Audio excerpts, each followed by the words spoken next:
Most people think psychic powers belong in comic books, not classified documents.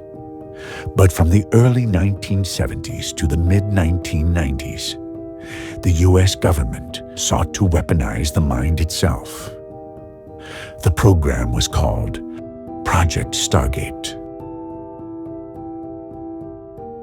Officially, it started as an attempt to counter alleged Soviet research into psychic warfare. Reports suggested the Soviets were spending millions training psychic spies. So the CIA and the US Army decided to catch up. At places like Fort Meade, a select group of soldiers and civilians trained to become remote viewers. They were told to close their eyes, enter a trance-like state, and describe distant people, objects, or locations, often thousands of miles away. No tools, no tech, just intuition.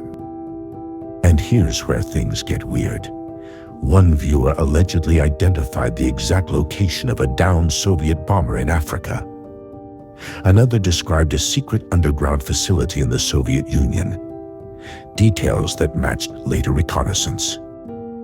A man named Ingo Swann, one of the program's early psychics, claimed he could see the rings of Jupiter before NASA had ever confirmed them.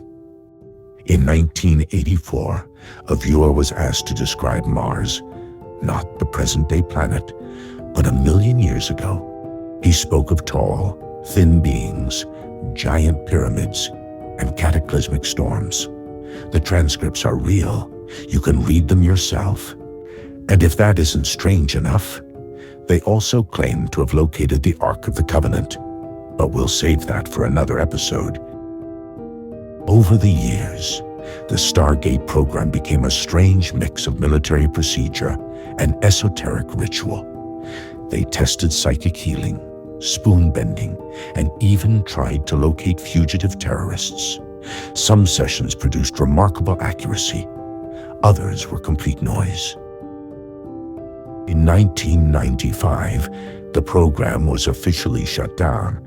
The CIA claimed remote viewing was unreliable and offered no actionable intelligence. But that wasn't the whole truth.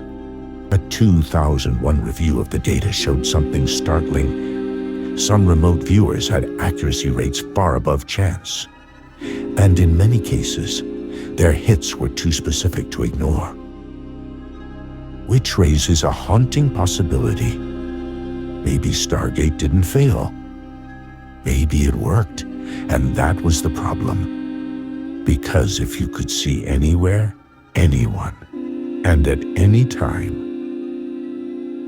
who's watching you?